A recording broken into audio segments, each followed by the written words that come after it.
In this part on page 64, we see a contrast between the two main characters, and that's Peter Keating, the second-hander, and Howard Rourke, the mover. So what's going on before I read this is that Keating is with Rourke in an office, and the various names I'm about to read off are other architects that are like Keating.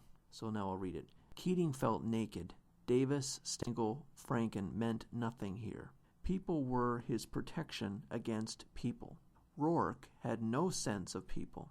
Others give Keating a feeling of his own value. Rourke gave him nothing. He thought that he should seize his drawings and run. The danger was not Rourke. The danger was that he, Keating, remained. So this is a really interesting part, returning to the theme of the last couple audio clips of the second-hander, the person who constantly needs the praise of others to feel any value and depends on that praise, not based on their merits, just based on who they are, their status, and things like that.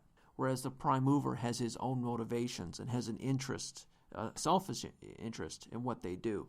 And so in this situation, we have two people. We have Rourke judging Keating, and Keating has no merits of his own. And so that's why Rourke sees nothing and gives him nothing. Rourke is not going to give someone empty praise. He's going to praise someone only if they deserve it.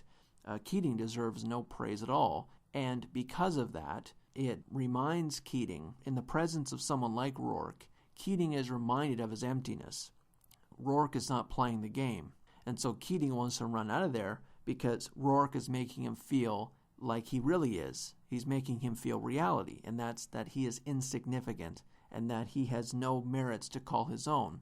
Keating has been fed on a diet of praise, empty praise, lies, and non-reality. So when he comes in the presence of Rourke, that illusion is broken, and he wants to run out of there. What's interesting about it is how one should feel some accomplishment, Rourke in his work and Keating merely based on what other people say, and perhaps the need for Keating to be constantly affirmed of that because it's so, the fuel burns so quickly, praise, unlike doing something, making a great building, for example, like Rourke does. This is something that lasts a long time, that kind of achievement. But the achievement of being praised, the fuel burns very quickly, and so you constantly need it. It's not a very good diet. It also brings an interesting contrast in terms of how they design buildings. So they're both architects, of course, in this novel. Keating wants to design buildings based on what he thinks other people want. And so he designs based on the expectations, what other people value. But Rourke puts his self into the buildings. He designs things as they ought to be, as they should be, the most efficient design. The person who's purchasing the building or hiring Rourke has some requirements, but ultimately it's up to Rourke to decide what meets those requirements. And the larger philosophical point is about the infusing of self into the work.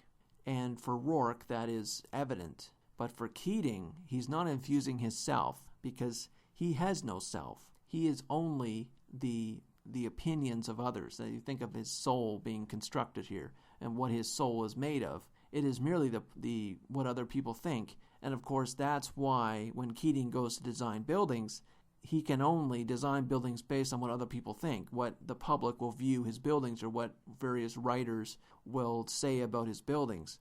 His soul is merely what other people want and desire, and otherwise he's empty. And then he meets someone like Rourke, and he doesn't exist because Rourke doesn't care about what other people say about him. That's not how he views other people. You can think of it like metaphysically. If you were to see someone, let's say you saw your president. You don't know your president personally. You know him by his title. You might know a person by how they dress. So when you see someone you don't know, your opinion or appreciation or non-appreciation of that person is based on what you see of that person, the title they hold or the clothes they wear, so the assumptions you might make about that person. Or you might have heard of the person written in the newspaper, the praise that they've gotten or the criticism they've gotten. Those kinds of things manufacture that person's identity for you. And Keating depends on that. That's his diet and that's his existence in this world. He's constantly negotiating the various praise he gets from other people. That's how he's constructing his identity, his public image, and that's all he is. But when you meet someone like Rourke who doesn't care about public image, he doesn't care about various writers, what they think, he then finds out that his existence is completely dependent on that social concept.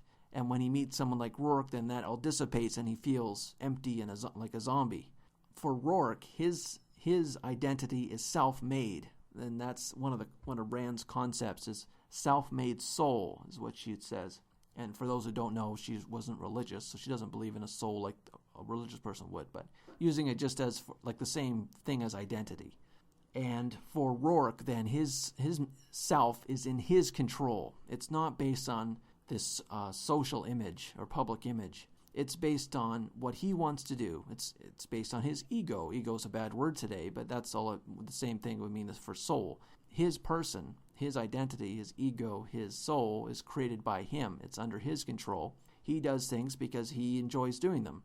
He does good work in them. So he does those kinds of things. And because he does good work in the end, he's productive, he is praised or he is rewarded, he is sustained from other people who agree that he does good work, and they give him money for his efforts and things like that. They trade.